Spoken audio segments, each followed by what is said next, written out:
I better say nice things now, I guess. I could block the camera entirely. Oh, that'd be perfect. That was lovely. Your Misty earlier. Yeah, that was great. And do you want to have this sort of 12/8 feel? It's nice in parts for that. Maybe it's nice to go into maybe the middle section, like a more of a slow 4 feel rather than to have it more like a slow swung 4. Little variety, same tempo, of course. Yeah. Okay. Start again. I wanted to question some of your harmonies. Yeah.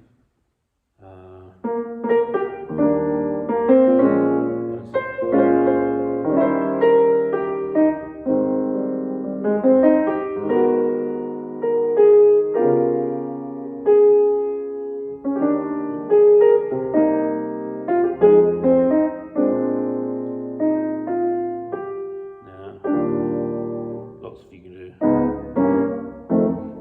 Very cool. Go for it.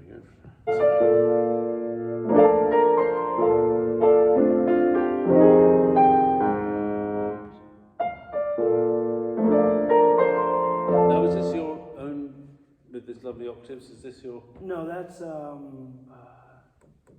Fitzgerald version. Okay. Well, as nice as that is, put your own twist on it, your own thing. Okay. You know what I think?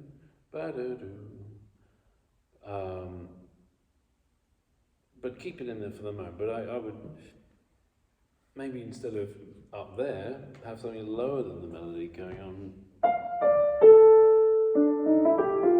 For example. Yeah, it's nice in B flat. The original's in E flat. But it's nice in B flat. Nothing wrong with that. Very cool. Yeah. Keep going, because I think there's some harmonies later on. Okay.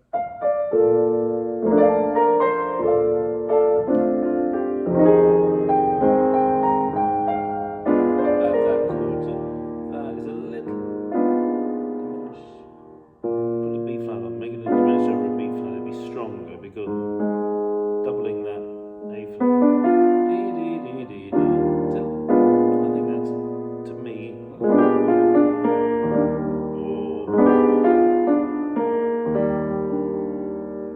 try that for a B flat.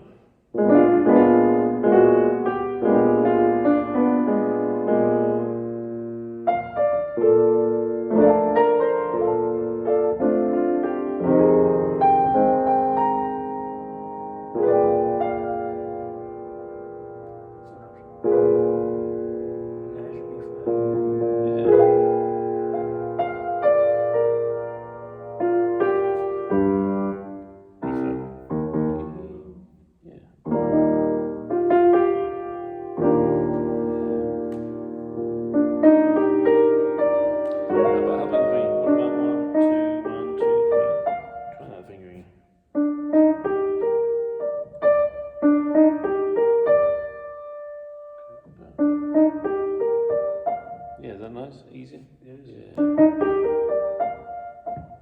Not joining. Nice and legato. That one too. Yeah, more sustained. Bump. Yeah.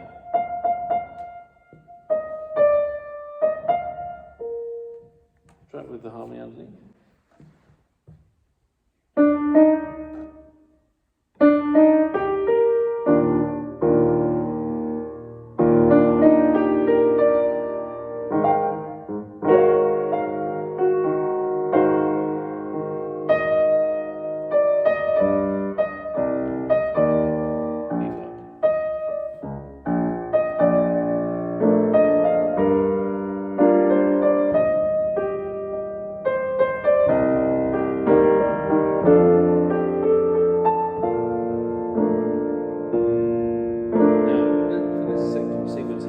Have another harmony, shall we? Instead of staying on that B flat.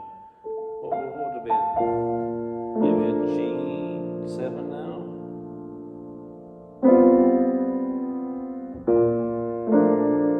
G7. And then C minor 7.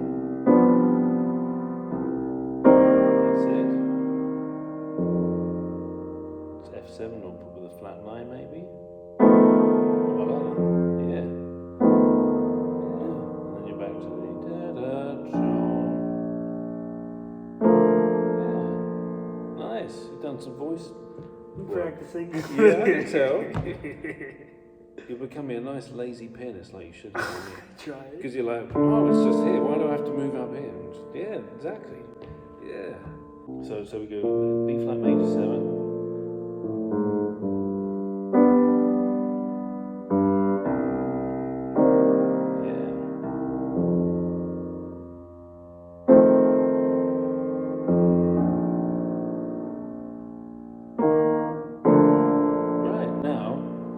That's lovely. Now we can make that a little cheekier with a bit more sort of, go for B flat again.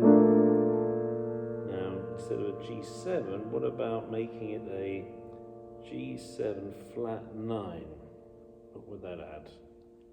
G7 flat 9. So the flat 9 on the G7 is, keep your hands there. Is going to be which note? Flat 9. Well, this is B flat major, so Yeah. can I go to the? I'm gonna go to the G7. G7, but then the flat 9 would be which note on the G? If the 7th is an F, Okay. what would the 9th be? In A. And then he says, but a flat 9 would be A flat. there we are. So play me, keep that chord, but do an A flat instead of a G. Oh, A flat instead of G. Yeah.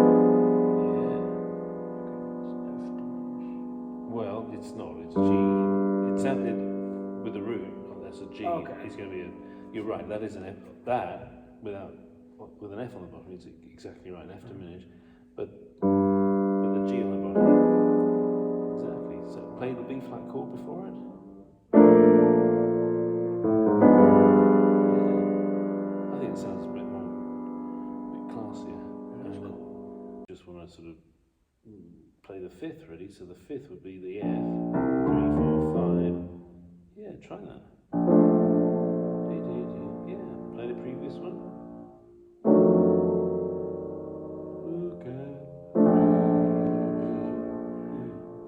Yeah. And without the B flat, because that'll be.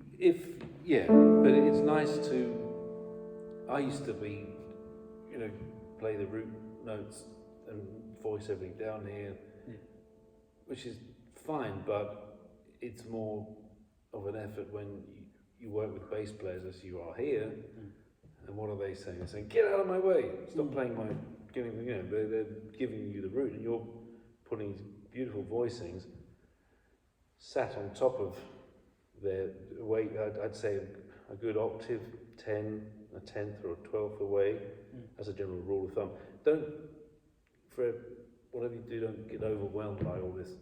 Oh, well, that's the 3rd, that's the 5th, that's the, It's like measuring how far the door is in front of your arm. Oh, well, hang on, I've got to measure before I reach and turn the handle. You don't need to think about it.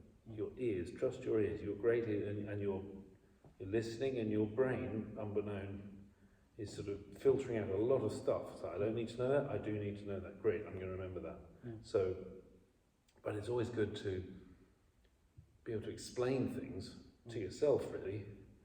And if you want to be pretentious like me and talk in front of a lot of people, say, "Oh, the reason I'm right is because But of course, jazz and music in general is so personal. It's up to you what you think sounds nice. And it was nice seeing you and people have different ideas. Some people think that sounds whatever chord, really that sounds awful, but each to their own, you see. So that was lovely. You did a turnaround there. So instead of staying on the B flat major 7 as you did prior to this, and you played this for your audition, didn't you? I did. Yeah, I remember. Yeah, and I remember thinking, I want to get this going because I want to, and here you are. So there you are. And now it's all a big mistake now. So rather than having 4 beats on B flat, 1, 2, 3, 4.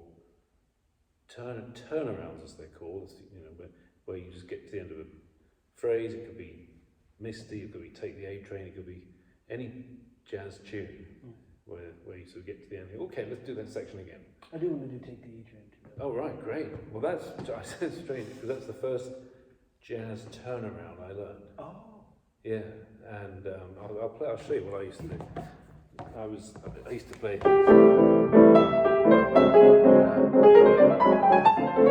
was doing all that stuff. I was doing this, which is correct chords, but horribly voiced, and all the bass players were playing the root notes, and they were like, so I had to. And when it got to the turn, that's all I did. And I thought, it's very sort of amateur, you know. And then somebody showed me. I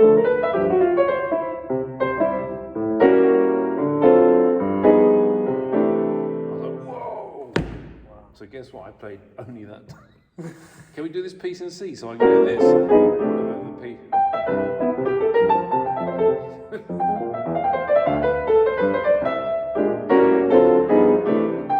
You put the same. I overused these chords, but until I sort of, and what I said to you last week, or maybe even the first lesson, is always find your chord that you like by trial or error, and then play it in other keys as well. So you're not just, well, that's nice.